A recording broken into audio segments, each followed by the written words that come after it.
Je m'appelle Sarah Ford. J'ai 30 ans.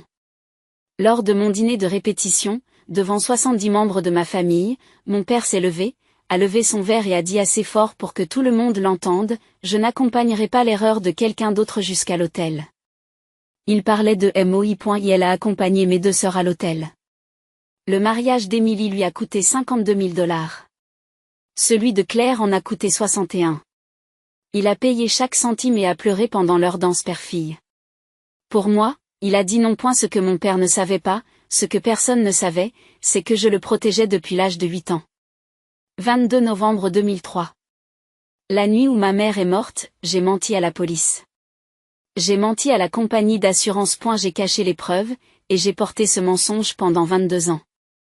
Le lendemain, mon grand-père de 81 ans m'a accompagné dans l'allée à la place de ma mère. À mi-chemin de l'hôtel, il s'est arrêté. S'est tourné vers mon père et a prononcé 7 mots qui ont déchiré toute notre famille. Voici ce qui s'est passé ensuite. Et si vous avez déjà été blâmé par votre propre parent pour quelque chose qui n'était pas de votre faute, ou si vous avez déjà dû porter un secret de famille qui vous détruisait lentement, faites-moi une faveur. Appuyez sur le bouton « J'aime » et abonnez-vous tout de suite. Dans les commentaires, écris un seul mot décrivant ce que ta famille t'a fait ressentir pendant ton enfance. Je les lis tous. Maintenant, laissez-moi vous ramener à la nuit où tout a changé. Le 22 novembre 2003. J'avais 8 ans. 8 ans et 8 mois pour être exact. Ce jour-là a commencé normalement. Ma mère m'a conduit à l'école. L'école primaire Longfellow. 3e année. Est la classe de Madame Patterson. Maman m'a déposé à 7h45 du matin. Elle a souri.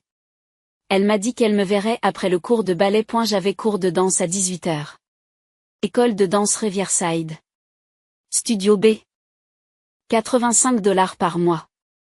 Sauf que j'avais arrêté la danse classique 2 semaines auparavant. Je n'aimais plus ça. Je l'ai dit à maman. Elle a dit d'accord. On s'est mis d'accord pour ne pas le dire à papa. Il serait déçu, alors nous avons gardé le silence. Ce soir-là, j'étais à la maison, dans ma chambre, au 2e étage, la fenêtre donnant sur l'allée. À 19h38, j'ai entendu la voiture démarrer. J'ai regardé dehors. Maman était assise dans notre Toyota Camry, modèle 2003, de couleur argent, immatriculé JHN 892. Le moteur tournait, les phares étaient allumés, les essuie-glaces éteints. Il ne pleuvait pas encore.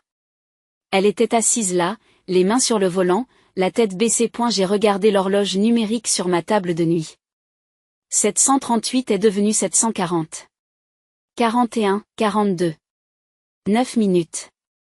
Elle est restée assise dans cette voiture pendant 9 minutes. Sans bouger, juste assise. Puis elle est sortie de l'allée et est partie. Je ne savais pas où elle allait. Mais je savais qu'elle n'allait pas venir me chercher au cours de danse classique. Et il n'y a pas eu de cours de danse classique. Il n'y avait pas de sac de danse oublié. Il y avait juste ma mère. Le départ. À 20h02, le téléphone de mon père a sonné.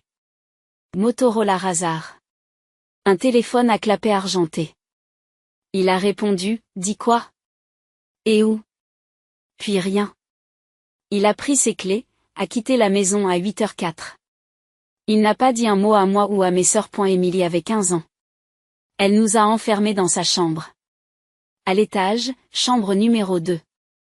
Elle était assez âgée pour savoir que quelque chose n'allait pas. À 22h22, le camion de mon grand-père s'est arrêté dans l'allée, pas la voiture de papa. Pas celle de papa, mais celle de mon grand-père. C'est là que j'ai su que maman ne rentrerait pas à la maison. Grand-père nous a emmenés à l'hôpital communautaire de Riverside. 4445 Magnolia Avenue. Nous sommes arrivés à 10H35. Et elle s'est garée dans le parking des visiteurs. Rangée C. Place 17. Notre voiture était là. La Camry, le pare-choc avant froissé comme du papier. Pare-brise en toile d'araignée. Airbag déployé. J'ai demandé à grand-père si maman était à l'intérieur de l'hôpital. Il m'a répondu, plus maintenant, chérie. Ils nous ont fait attendre dans la section pédiatrique, loin de la salle d'urgence. Émilie s'est assise avec Claire, je me suis assise seule, j'ai compté les dalles du plafond, 48 dalles, je les ai comptées 3 fois. Papa est sorti à 23h08. Il n'a regardé aucun d'entre nous, il est passé devant. Grand-père l'a appelé, mais papa a continué à marcher. C'était la première fois que je voyais mon père pleurer, ce n'était pas la dernière fois qu'il me faisait des reproches. Et la police est venue le lendemain matin, le 23 novembre. L'inspecteur James Crawford, shérif du comté de Riverside, porte le numéro de badge 2891. Il avait un bloc-notes à l'encre bleue. Nous nous sommes assis dans la salle à manger du 2847 Cedar Lane. Notre maison. Mon père n'était pas là, il n'y avait que moi et grand-père. L'inspecteur Crawford m'a demandé si ma mère semblait triste ces derniers temps. J'ai répondu que non. Il m'a demandé si elle avait dit quelque chose avant de partir. J'ai dit qu'elle m'avait dit de ne pas oublier mon sac de danse. Il l'a noté et l'a souligné 2 fois. Puis il a demandé, « Sarah, est-ce que ta mère a fait un écart, comme si elle essayait d'éviter quelque chose ?» J'ai regardé grand-père. Il était assis dans un coin. Il n'a rien dit, il n'a pas hoché la tête, il m'a juste regardé. J'ai dit, « Oui, elle a fait une embardée pour éviter un cerf. » L'inspecteur Crawford m'a posé 3 autres fois la même question, de manière différente. J'ai répondu oui à chaque fois. Il a finalement fermé son carnet et a dit, « D'accord, Sarah, merci. » J'avais 8 ans. Je savais que je venais de mentir à un policier, mais je savais aussi pourquoi. La nuit précédente, après que grand-père nous a ramenés de l'hôpital, je n'arrivais pas à dormir. Je suis allée dans la salle de bain de mes parents. Je ne sais pas pourquoi. Peut-être que je cherchais des réponses. J'ai trouvé un flacon d'ordonnance orange dans la poubelle, vide. L'étiquette disait, Jennifer Ford. Voloft 50 mg. Prendre une dose par jour, approvisionnement de 90 jours. Rempli le 18 août 2003. Renouvellement. 2. Le flacon était vide. 90 pilules. Disparu. J'avais 8 ans. Je ne savais pas ce qu'était le Zoloft, mais je savais que 90 pilules n'étaient pas censées disparaître en 3 mois. J'ai reposé le flacon. Je n'étais pas censé dormir. Je me suis assis dans l'escalier et j'ai écouté. Grand-père a dit, « Daniel, s'il décide que c'est un suicide, la police ne paiera pas. » Papa a dit, « Ce n'était pas un suicide. » Grand-père a dit, « Les pilules, Daniel, le moment, l'alcoolémie. » Papa l'a interrompu. « Je m'en fiche. C'était un accident. » Je n'ai pas tout compris. Mais j'en ai compris assez. Si la compagnie d'assurance pensait que maman s'était suicidée, nous perdrions de l'argent, beaucoup d'argent. Alors quand l'inspecteur Crawford m'a demandé si ma mère avait fait une embardée pour éviter un cerf, j'ai dit oui.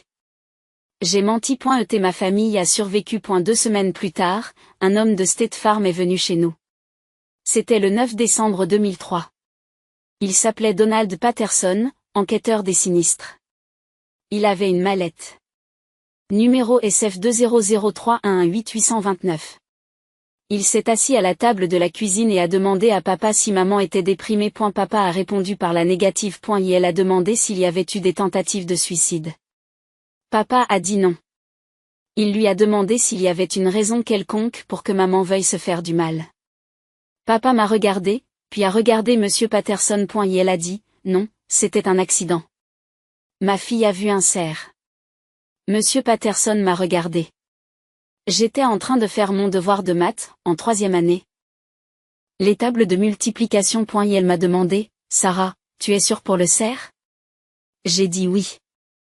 Il a écrit quelque chose, a fermé sa mallette et est parti. 2 semaines plus tard, le chèque est arrivé. 500 000 $. Nous avons gardé la maison. Émilie est allée à l'université, Claire a eu un appareil dentaire, et j'ai appris que certains mensonges sauvaient des gens. Mon père m'a envoyé en thérapie. Le 12 janvier 2004. Dr Hélène Vasquez, Child Psychology Associate.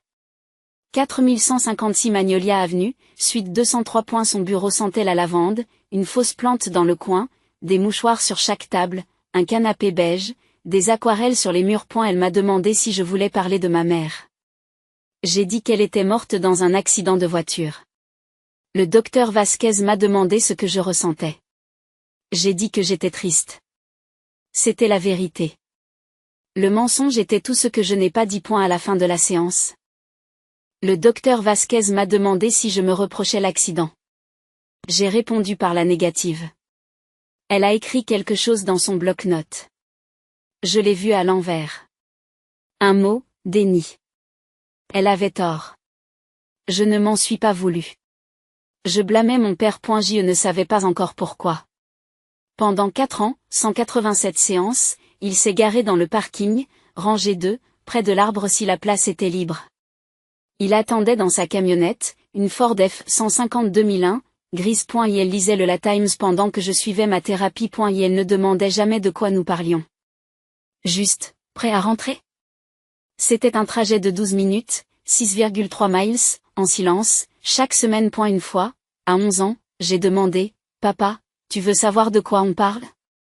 Il m'a répondu, « Si tu voulais que je le sache. Tu me le dirais. » Je ne lui ai pas dit. Il n'a plus jamais posé la question. C'est là que j'ai compris qu'il ne voulait pas savoir. Le savoir rendrait les choses réelles. Les rêves ont commencé en mars 2004. Le même rêve chaque nuit. Maman dans la voiture, dans l'allée, moteur en marche. Elle se retournait, me regardait à travers la fenêtre de ma chambre et me disait, « C'est bon, Sarah, tu n'as plus à mentir. » Je me réveillais à chaque fois à 3 heures du matin. J'ai parlé de ces rêves au docteur Vasquez. Elle m'a demandé ce que maman voulait dire. J'ai dit que je ne savais pas. Un autre mensonge. Le docteur Vasquez a introduit l'art-thérapie en avril 2004. Elle m'a demandé de dessiner l'accident. J'ai dessiné la voiture, la pluie, la route, mais je n'ai pas dessiné de serre. La clé. Elle l'a remarqué. Elle a dit, « Sarah, où est le cerf ?» J'ai dit. J'ai oublié. Je n'avais pas oublié. Il n'y a jamais eu de cerf. Mon 10e anniversaire a eu lieu le 15 mars 2005. Nous avons organisé une fête dans l'arrière-cour avec une vingtaine de personnes, la famille élargie. Tante Linda, la sœur de mon père, m'a demandé si je faisais toujours de la danse classique. Avant que je puisse répondre, mon père a dit, non, elle a arrêté. Si elle ne l'avait pas fait, sa mère serait encore là. 20 personnes l'ont entendu. Tante Linda s'est tue. La fête a continué. Personne n'a rien dit. J'ai soufflé mes bougies et j'ai fait un vœu. J'ai souhaité qu'il arrête de me détester. Ce soir-là, grand-père est resté tard, a aidé à nettoyer et m'a trouvé dans ma chambre. Il m'a dit, « Ton père a tort, Sarah. Tu le sais, n'est-ce pas ?» J'ai dit que je le savais, mais je ne le savais pas vraiment. Une partie de moi l'a cru. Une partie de moi le croit encore. Les reproches n'ont pas cessé. Ça a empiré. Mon 16e anniversaire est arrivé. Et il n'est pas venu. Il a dit qu'il devait travailler. Lors de la remise des diplômes de mon lycée, j'étais major de ma promotion, avec une moyenne de 3,97 et une bourse complète pour l'Université de Californie à Riverside. Papa n'est pas venu, il a dit qu'il avait oublié. Le mariage d'Emily a eu lieu le 6 octobre 2018. J'avais 23 ans. Il s'est déroulé à Temecula, au Wilson Creek Winery. Il a coûté $52 000 pour 180 invités. Papa a tout payé. J'ai reçu mon invitation 6 semaines avant le mariage. Et il s'agissait d'une invitation standard, pas de save the date, pas d'invitation à l'enterrement de vie de jeune fille. À la réception, je me suis assise à la table 18, sur 22 tables, près des toilettes. Lorsque mon père a raccompagné Emily à l'hôtel, il a pleuré. Pendant son discours, il a dit, « Ma première fille, ma précieuse fille. » Il a parlé pendant 4 minutes et 30 secondes.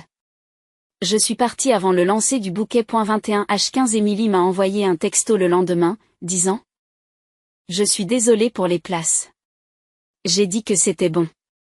Elle a dit, « Papa a insisté. » Papa. Je n'ai pas répondu. Le mariage de Claire était pire. 11 septembre 2021, Newport Beach, Balboa Bay Resort, $61 000. 160 invités. J'ai failli ne pas y aller. Grand-père a appelé, il a dit, « S'il te plaît, viens, pour moi. » J'y suis allé. Table 21, dernière table, près de la cabine du DJ. Le discours du père. J'ai 2 filles, Emily et Claire. Elles sont mon univers. J'étais assise à 15 mètres. Il ne m'a pas regardé, ne s'est pas corrigé, juste 2 filles. J'ai fini mon vin, je suis parti avant le dîner. 19h45, j'ai parcouru 68 miles pour rentrer chez moi, j'ai pleuré du kilomètre 12 au kilomètre 34. Claire a appelé 2 jours plus tard, en pleurant. Elle m'a dit, je lui ai dit de te mentionner, il n'a pas voulu. J'ai dit que c'était bon. Elle a dit, ça ne va pas, rien de tout ça ne va. Elle avait raison. Mais j'avais cessé de m'attendre à autre chose. Mon grand-père n'a jamais cessé de se montrer.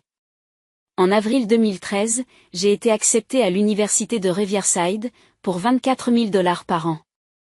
Frais de scolarité et de logement. J'avais $8 000 d'économie grâce à des emplois à temps partiel. Papa m'a dit, tu auras besoin de prêts.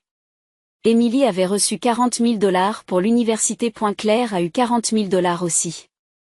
J'ai accepté. Le lendemain, grand-père est venu, il m'a tendu une enveloppe, à l'intérieur, un chèque de $30 000, avec sa signature.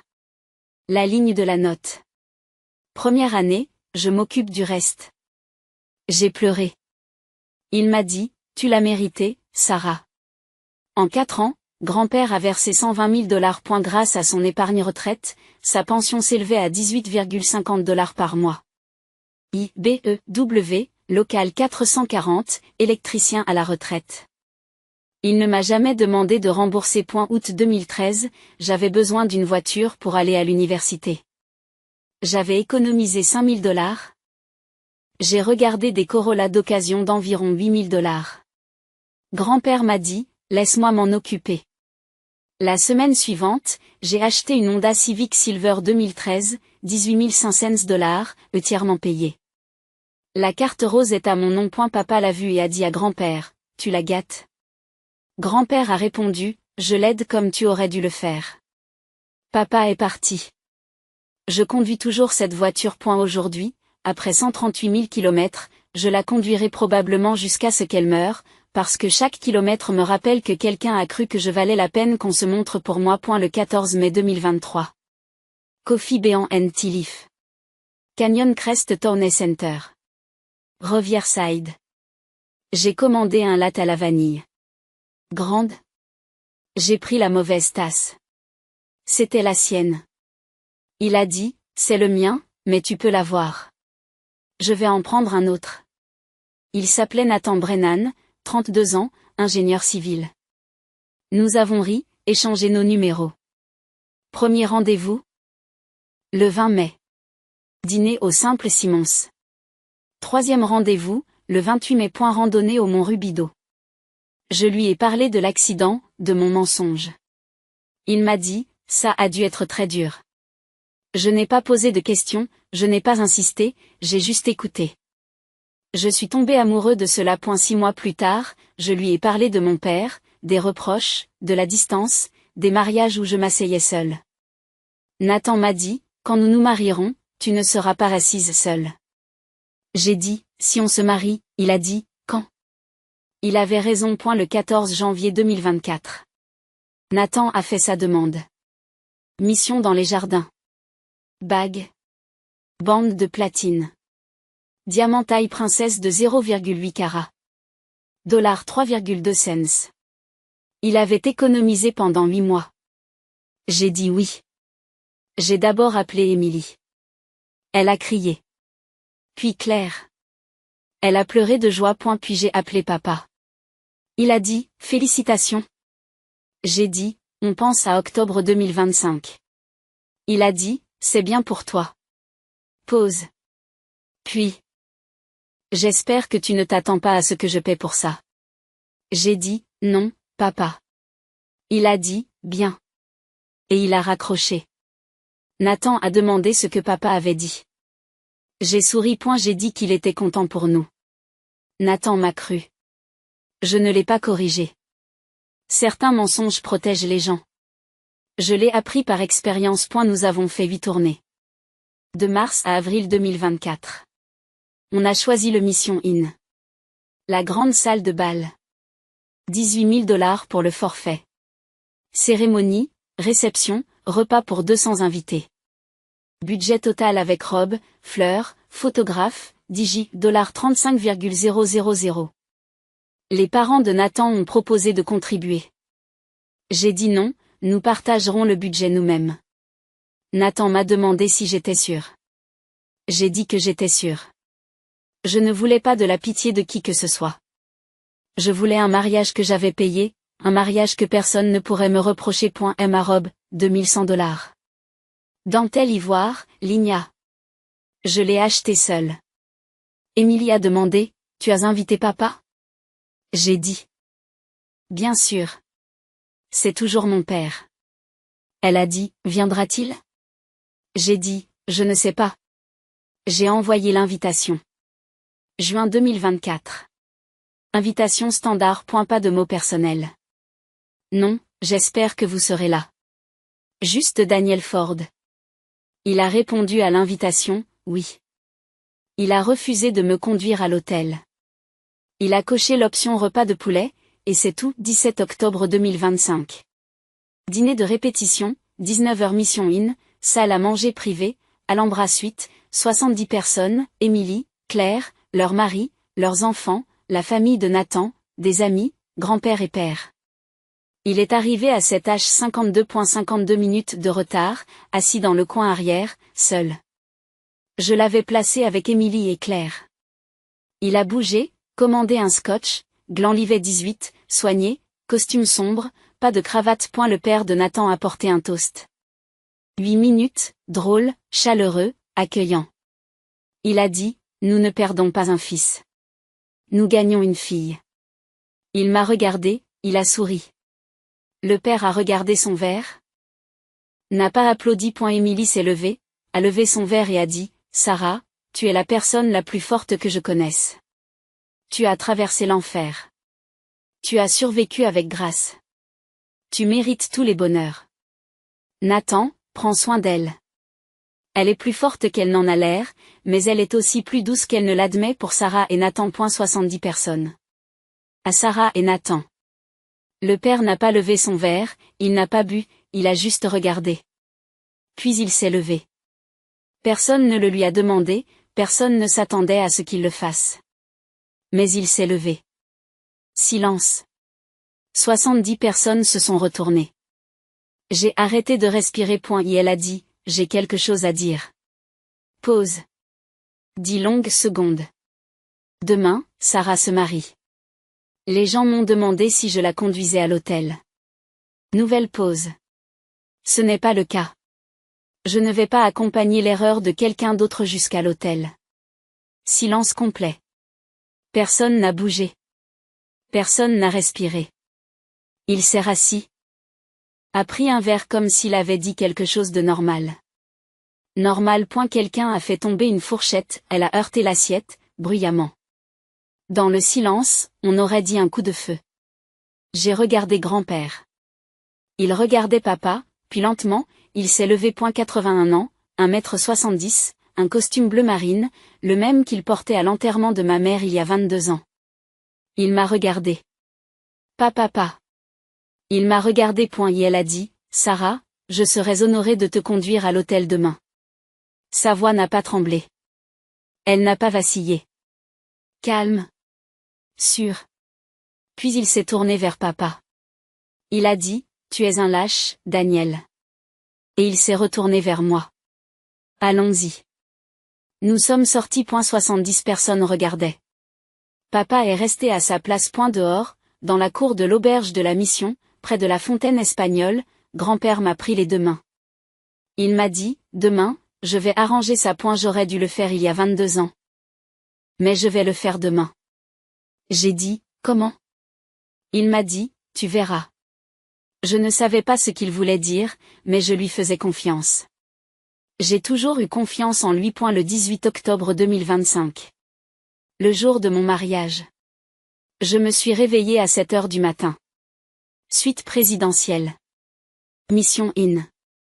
Émilie et Claire sont arrivées à 8h30, ont apporté le petit déjeuner, des bagels, des fruits, du café du restaurant de l'hôtel, et m'ont serré dans leurs bras. Émilie a dit, nous l'avons confronté hier soir. Il est parti, il est allé dans un motel. Claire a dit, nous lui avons dit qu'il avait tort. Il s'en fichait. J'ai dit, c'est bon. Émilie a dit, ça ne va pas, Sarah. Rien de tout cela n'a jamais été correct. La coiffure et le maquillage ont commencé à 9 heures. À 14 heures, j'étais prête. La robe à moitié fermée, j'attendais. À 14h30, quelqu'un a frappé. J'ai cru que c'était Nathan. Pas de chance, mais je m'en fichais. C'était grand-père. Il a dit. On peut parler? Seul à seul? Émilie et Claire sont parties. Elle a fermé la porte, a sorti une enveloppe de sa veste, jaunie, anciennement et elle a dit, je dois te montrer quelque chose. Avant de marcher dans l'allée, tu dois connaître la vérité. L'enveloppe était datée du 25 novembre 2003, 3 jours après la mort de maman. L'écriture de grand-père à Daniel, qui ne l'a jamais envoyée. À l'intérieur, une lettre de 2 pages, à l'encre bleue. Elle disait, Daniel, je sais que tu as demandé une deuxième autopsie. Je sais que le docteur Torres a confirmé qu'il s'agissait d'un suicide. Je sais que tu ne le dis à personne. Je ne vais pas leur dire non plus, mais il faut que tu saches que ce n'est pas la faute de Sarah. Ça ne l'a jamais été. Et si vous vous laissez croire que c'est le cas, vous la perdrez aussi. Je l'ai lu 2 fois. Mes mains ont tremblé. J'ai dit, il savait? Pendant tout ce temps, il savait que c'était un suicide et il m'a quand même accusé. Grand-père a hoché la tête. J'ai dit, pourquoi tu ne l'as pas envoyé? Il a répondu, parce que je pensais qu'il reviendrait à lui, je pensais que le chagrin le rendait cruel. J'avais tort. Le chagrin ne l'a pas rendu cruel. Il a choisi la cruauté. Il a choisi de vous blâmer au lieu de faire face à ce qu'il avait perdu. Je me suis assise, la robe à moitié fermée, le maquillage fait, les cheveux parfaits. J'avais envie de crier, 22 ans. Il savait que j'avais menti pour le protéger, pour les protéger tous. Et il m'a détesté pour ça de toute façon. Grand-père a dit, tu veux annuler, je te soutiendrai quel que soit ton choix. J'ai dit, non, je vais me marier, mais j'ai fini de le protéger. Grand-père a dit, que veux-tu que je fasse? J'ai dit, dis la vérité, toute la vérité. Grand-père m'a embrassé sur le front et m'a dit, ta mère serait fière de toi. J'ai dit, j'espère. Il a dit, je le sais. Et il est parti. J'ai fini de me préparer. À 15h55, j'ai marché jusqu'à l'entrée de la chapelle. 200 personnes à l'intérieur, mon père au dernier rang et mon grand-père qui m'attendait pour m'accompagner dans l'allée. Les portes s'ouvrent. 16h07, canon en ré de Patchalbel. 200 personnes debout. Nathan à l'hôtel. Il pleure déjà. Émilie et Claire, mes demoiselles d'honneur, souriantes, et papa, au dernier rang, allée de gauche, siège 18. Il ne souriait pas, il regardait fixement. Grand-père m'a serré le bras et a murmuré, prête? J'ai hoché la tête. Nous avons commencé à marcher. Nous étions à mi-chemin, à 15 mètres de l'hôtel, à 15 mètres de Nathan. C'est alors que grand-père s'est arrêté, tout simplement. Les gens ont murmuré. Je l'ai regardé. Il regardait papa, puis il s'est tourné vers moi. Tranquillement, juste vers moi. Et elle a dit, Sarah, je dois te dire quelque chose avant de lui dire ce que je vais lui dire. J'ai dit, quoi? Il a dit, le 23 novembre 2003. Le lendemain de la mort de ta mère. Je suis allée dans ta chambre. Tu dormais.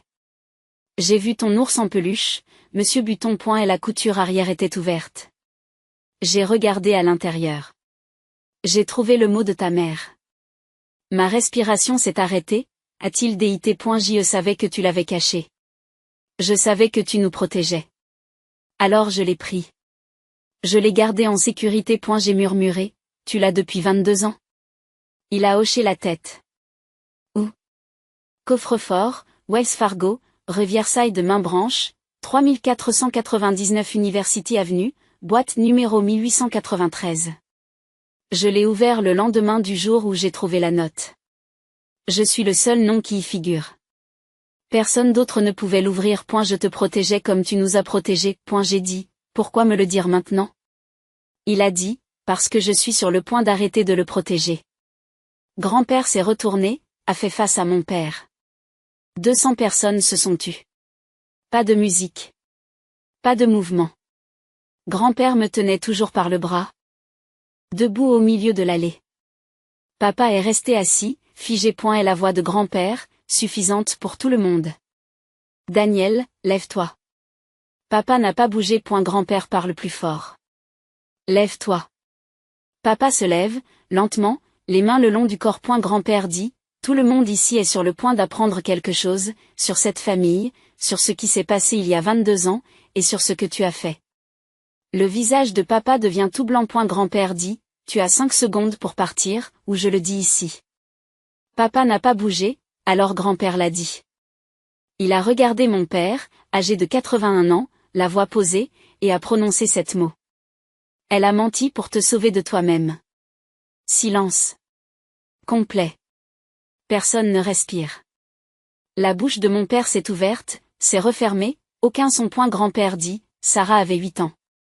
Elle a menti pour vous protéger, pour protéger cette famille, et vous l'avez punie pour cela, pendant 22 ans. Grand-père n'a pas fini.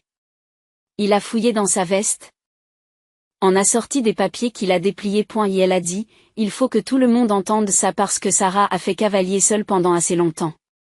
Premier papier, le rapport de police. Grand-père lit, 23 novembre 2003.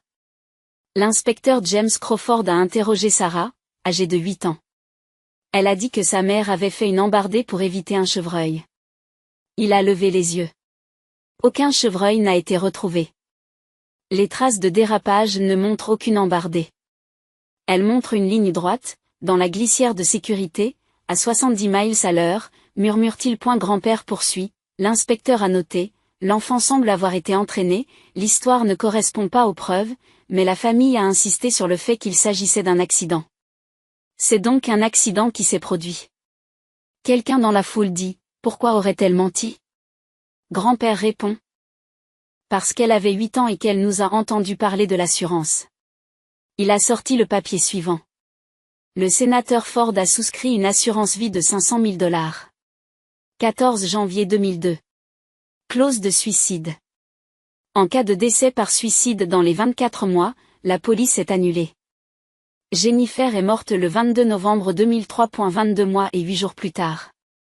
1 mois et 22 jours à l'intérieur de cette fenêtre. Il marque une pause. Puisqu'ils avaient conclu à un suicide, cette famille aurait tout perdu. La maison, le fonds d'études d'Emily, l'appareil dentaire de Claire, tout. Le paiement a eu lieu le 15 janvier 2004. Le mensonge de Sarah nous a sauvés. Troisième article, thérapie note. Dr Hélène Vasquez, 2006, patient exhibit guilt disproportionate to age. Quand on l'interroge sur la mort de sa mère, il devient évasif. Évaluation. L'enfant protège quelqu'un, peut-être elle-même. Peut-être l'unité familiale. Grand-père a plié les papiers. Sarah avait 8 ans. Elle a menti pour nous sauver. Et son père, il a pointé papa du doigt. Il savait. Il savait que c'était un suicide. Et il l'a quand même blâmé. Papa a essayé de parler. Grand-père a dit, assieds-toi, Daniel. Papa s'est assis. Puis grand-père a sorti le dernier papier. Blanc, ligné, écrit à la main, à l'encre bleue, l'écriture de maman. Je l'ai reconnu immédiatement. Avant que grand-père ne puisse parler, la révérende Patricia Hall s'est avancée. Elle a dit, George, est-ce que c'est approprié? C'est un mariage. Grand-père, calme. Révérend, avec tout le respect que je vous dois, cette famille a vécu dans le silence pendant 22 ans. Aujourd'hui, nous en avons fini avec le silence. Si vous devez arrêter la cérémonie, faites-le. Mais je lis ceci. Dans la foule, tante Linda dit, George, peut-être pas ici, grand-père dit, surtout ici. Où tout le monde peut voir ce que coûte le silence. Nathan, depuis l'hôtel, laisse-le parler. Émilie et Claire, ensemble. Laissez-le parler. Le révérend Hall a reculé, a hoché la tête. Grand-père a déplié la lettre, sa voix s'est adoucie. C'est la lettre de suicide de Jennifer. Sarah l'a cachée dans son ours en peluche. Je l'ai trouvée. Je l'ai gardée pendant 22 ans. Il lit à haute voix. Daniel, je ne peux plus faire ça. Je t'aime. J'aime nos filles, mais je suis trop fatiguée. La tristesse ne s'arrête pas. J'ai essayé. Je ne peux pas être la femme dont tu as besoin, la mère qu'elle mérite. Je suis désolé. C'est le seul moyen que je connaisse pour faire cesser la douleur. S'il vous plaît, ne vous blâmez pas. Et s'il vous plaît, ne les blâmez pas. C'est mon choix. Mon échec. Pas le vôtre. Pas le leur. Je t'aime. Je suis désolé, Jennifer. La voix de grand-père s'est brisée. C'est la seule fois où je l'ai entendu craquer, a-t-il dit. Sarah avait 8 ans. Elle a trouvé ce mot. Elle l'a caché parce qu'elle comprenait ce qu'il signifiait, et elle a choisi de nous protéger. Il a regardé papa. Tu connaissais la vérité. Vous avez fait votre propre autopsie. Vous avez confirmé le suicide, puis vous avez blâmé un enfant de 8 ans pendant 22 ans. Papa s'est levé et a commencé à marcher vers la sortie, dans l'allée latérale, pas au centre. Grand-père dit, tout le monde a vu ça? C'est ce qu'il a fait toute la vie de Sarah, s'éloigner. Papa a atteint la porte. 16h14. Il l'a ouverte. Il est parti. La porte s'est refermée derrière lui. Silence. Puis grand-père s'est tourné vers moi, a remis les papiers dans sa veste et m'a tendu le bras. Il a dit, finissons. J'ai pris son bras. Nous avons fait le reste du chemin. Nathan pleurait. Moi, je ne pleurais pas. Il y a 22 ans, je n'avais plus de larmes pour mon père. J'ai rejoint Nathan. Il m'a pris les mains et m'a murmuré, tu vas bien? J'ai répondu, maintenant, oui. Le révérend a demandé, pouvons-nous continuer? J'ai dit, oui, s'il vous plaît.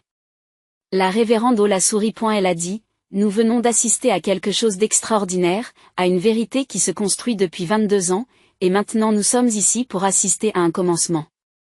Elle m'a regardé. Sarah et Nathan ont écrit leurs propres vœux. Nathan a commencé, la voix tremblante. Sarah, je te promets de ne jamais te faire porter tes fardeaux toute seule.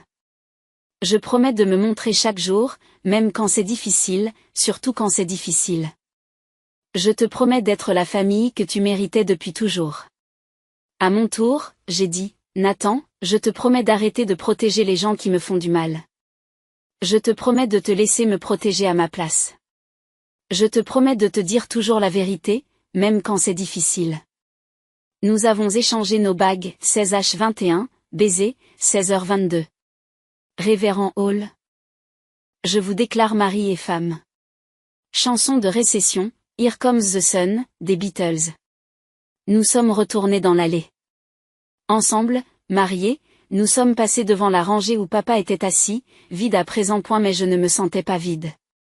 Pour la première fois en 22 ans, je me suis sentie légère. Dans la file d'attente à l'extérieur de la chapelle, 200 personnes, 47 sont venues me voir en particulier, avec des phrases courantes, je n'en avais aucune idée. Je suis tellement désolée, tu es incroyablement forte. Tante Linda a pleuré, elle a dit, j'aurais dû savoir, j'aurais dû demander. J'ai dit, ce n'est pas ta faute. Elle a dit, je l'ai laissé te rendre invisible. Je l'ai prise dans mes bras, j'ai dit, je suis visible maintenant. Quelqu'un a demandé, où est ton père? J'ai dit, il est parti. Ils ont dit, je suis désolée. J'ai dit, je ne le suis pas. Et je le pensais vraiment. Réception, 20h. Le DJ annonce, mesdames et messieurs.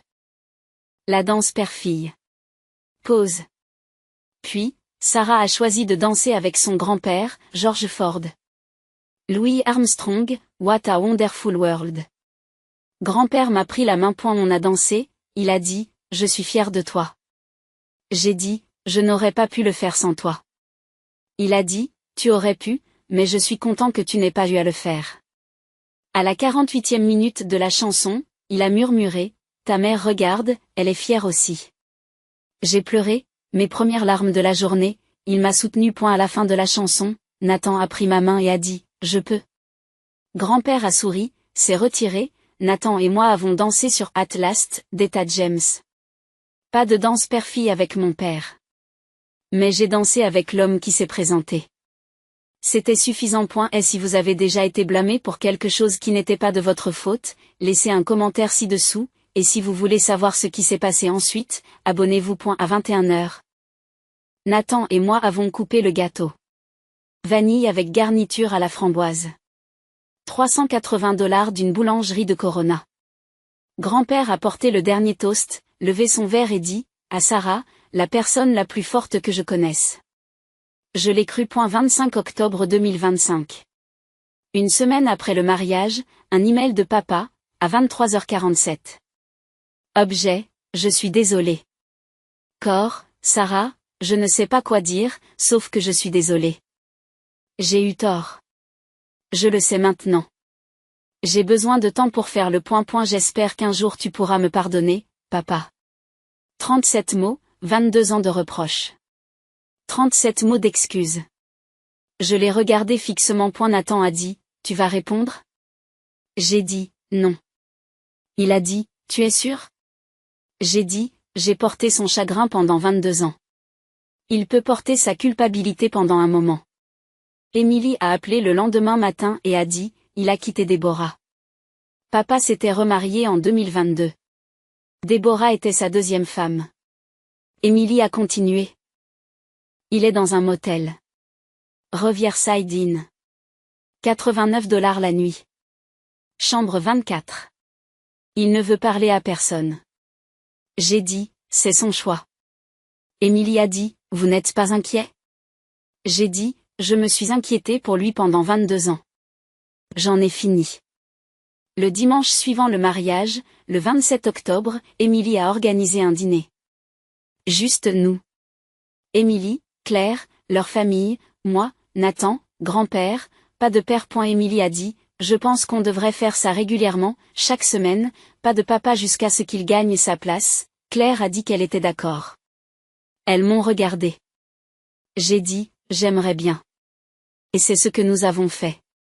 Chaque dimanche, une nouvelle tradition, fondée sur la vérité plutôt que sur le silence. Au dessert, Claire a dit, j'aurais aimé qu'on le sache. On t'aurait protégé. J'ai dit, vous étiez aussi des enfants. Émilie a dit, nous étions plus âgés. On aurait dû le voir. J'ai dit, il était doué pour se cacher. On l'était tous. Grand-père a dit. Eh bien, plus de cachette, pour aucun d'entre vous. Le 20 décembre 25, papa a appelé, il m'a demandé si je voulais bien faire une thérapie avec lui. J'ai dit, avec un professionnel, et grand-père vient.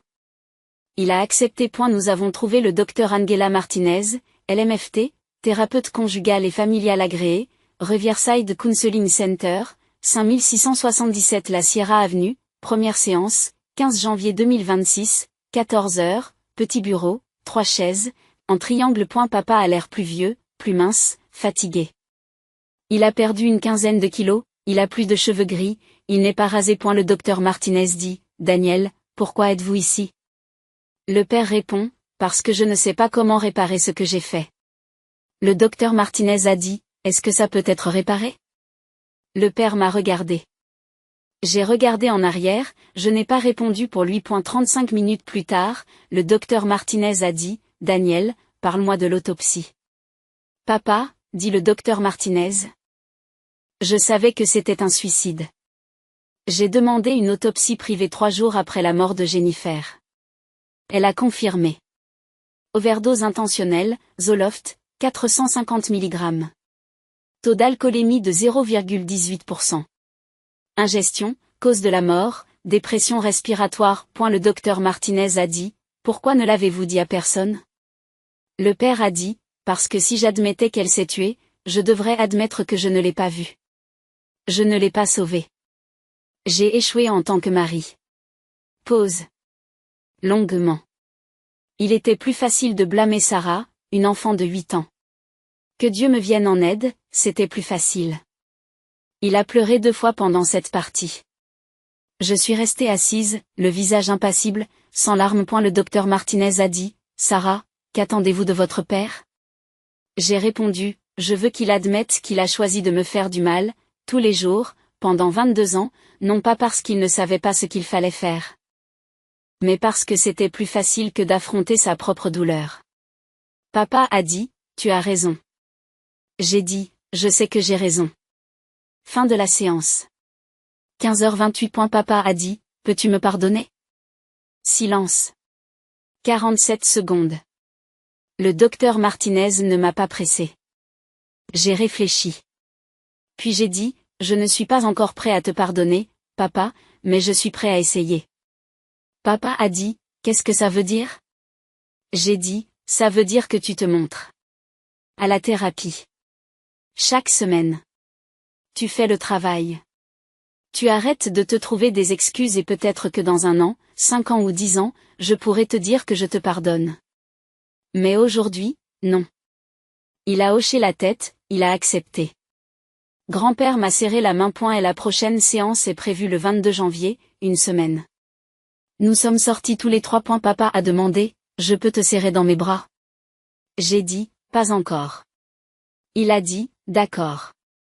Et nous sommes partis. Dans des voitures séparées? Mais au moins nous avions été dans la même pièce. Au moins, nous avions dit la vérité pour la première fois en 22 ans. Commentez ci-dessous ce que vous pensez. Lui pardonneriez-vous? Je n'ai pas encore trouvé ma réponse. Aujourd'hui, 28 janvier 2026, j'ai 30 ans, je suis mariée depuis 3 mois et 10 jours, je vis à Riverside avec Nathan. Appartement de 2 chambres. Je conduis toujours la Honda Civic que mon grand-père m'a achetée. 138 000 km et ce n'est pas fini. J'y vais toujours au dîner du dimanche avec mes sœurs. Papa suit une thérapie. Des séances en solo et des séances avec moi. Nous en avons eu 6 jusqu'à présent. C'est difficile. Certains jours, je le déteste. Certains jours, il me fait pitié. La plupart du temps, je ne ressens rien. Et ce n'est pas grave. Et la guérison n'est pas linéaire. Les gens me demandent, lui pardonnerez-vous un jour? Honnêtement? Je ne sais pas. Mais je sais que je ne porte plus ses secrets. Je ne le protège pas de la vérité. Je me protège moi-même. Et c'est nouveau. Et si vous écoutez ceci et que vous avez déjà dû cacher la vérité pour protéger des gens qui ne vous protégeaient pas, je vous vois. Et si vous avez été le bouc émissaire, la personne blâmée, l'enfant invisible, je vous vois. Et si on vous a dit que vous étiez trop ou pas assez, ou que vous étiez l'erreur de quelqu'un, vous ne l'êtes pas, vous ne l'avez jamais été. Les enfants ne devraient pas avoir à sacrifier leur vérité pour préserver l'unité de famille brisée. Les parents qui rendent leurs enfants responsables de leur propre souffrance ne méritent pas d'être pardonnés facilement. Je m'appelle Sarah Ford, j'ai 30 ans et j'en ai assez de porter les secrets des autres. Et si cette histoire vous a touché, partagez-la. Dites votre vérité. Vous méritez d'être libre. Nous le méritons tous. I'm getting trolled by a fucking squirrel.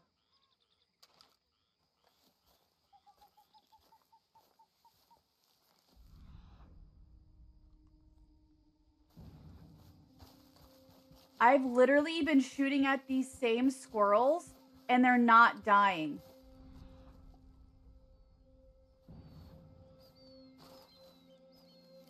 It's snowing? Ooh, I wish I had Panda.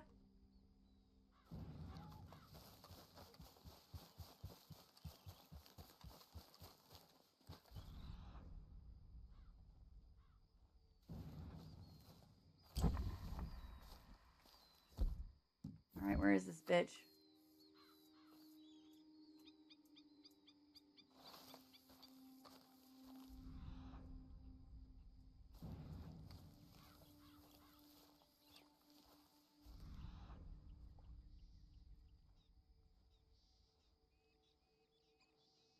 There he is.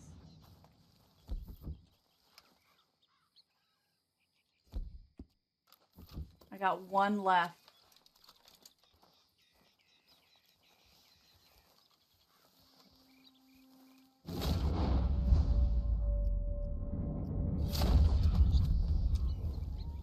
Fucking finally. Please don't be a one. Please don't be a one. Oh my god. Hey, Arthur Morgan. How are you doing?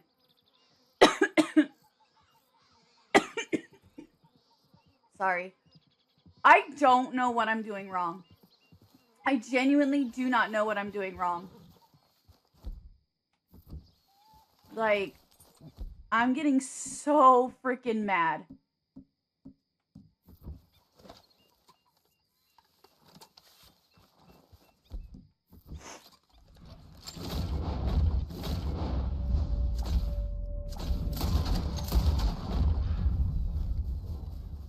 Like, it's so not worth doing that quest because of how stupid it is.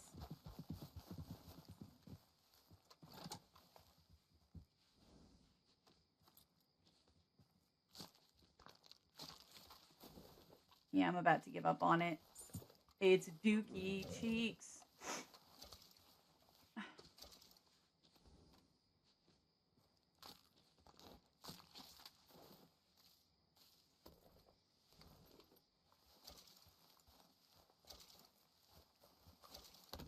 Ooh, you got the Cursed Omen? Big oof. Okay, let's...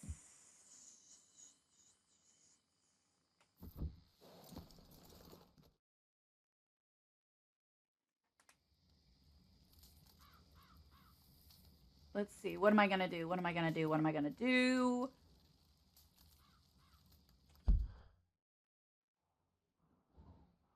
Let's go for the big buck. So I can probably... Eric's probably screaming at me. Lizard. Eric's probably screaming at me. Hey, Aaron, I told you how the buck trinket can help increase the shit you need from the items. Why don't you go do that so then your squirrels can't do that? Can't imagine how much money and bullets you've wasted. Oh, well. All right, yeah, let me fast travel to Strawberry.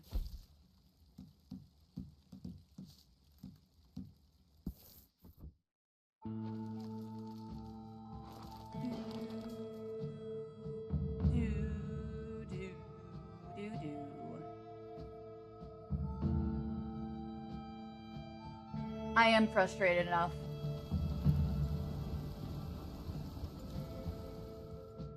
I'm not getting rid of that bunny, though, because that bunny's bugged.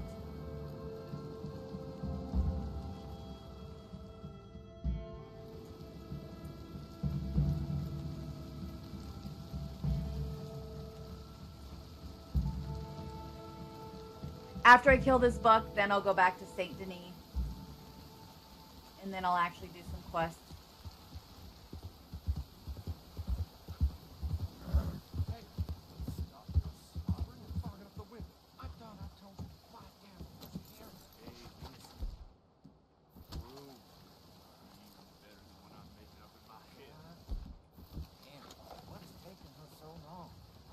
Yay, quests. Are they watching her?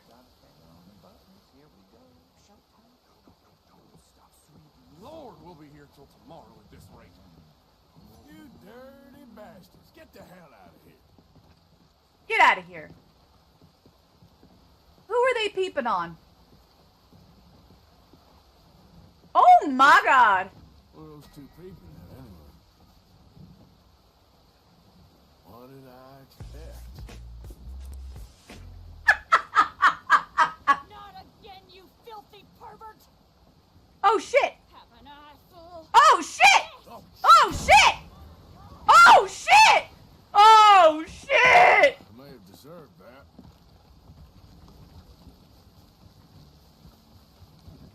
Oh no no no no no no no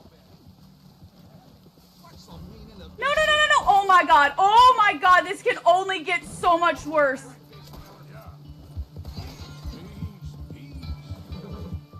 How could that get worse?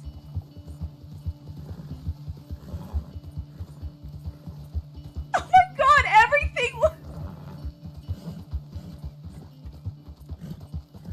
everything got so bad.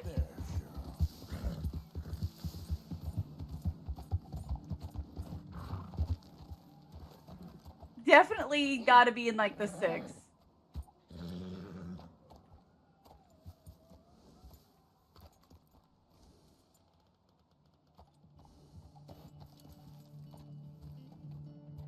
Oh my god. Yeah. Holy shitballs, dude.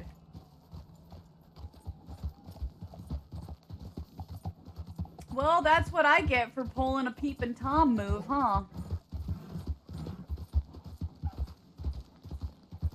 Well, now I'll go kill that buck.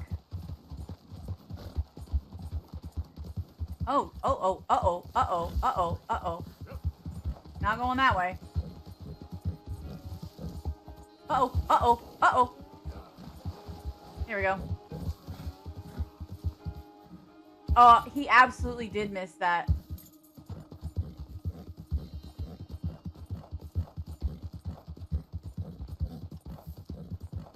He did miss that completely. Holy shnikes.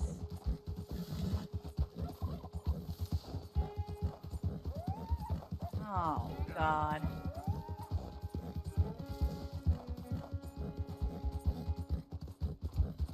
I cannot believe that went from not so great to even worse.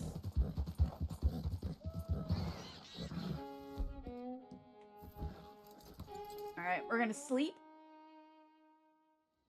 till morning, till light time. Is that a woman screaming in the woods? No. It's fine. Everything's fine. What time is it? All right. We got about another 2 hours together-ish.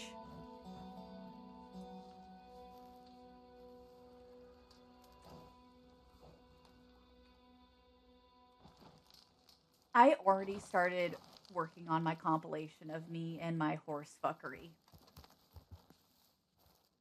Already started working on that for you.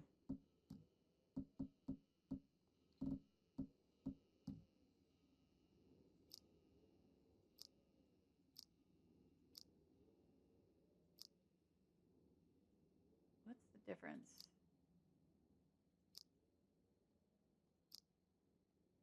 Yeah, we're going to do high velocity.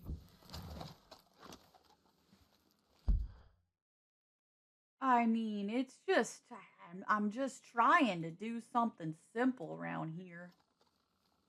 Where was it?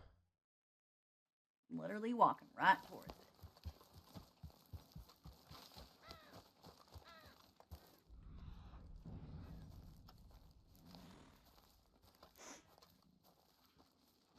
Let's see what we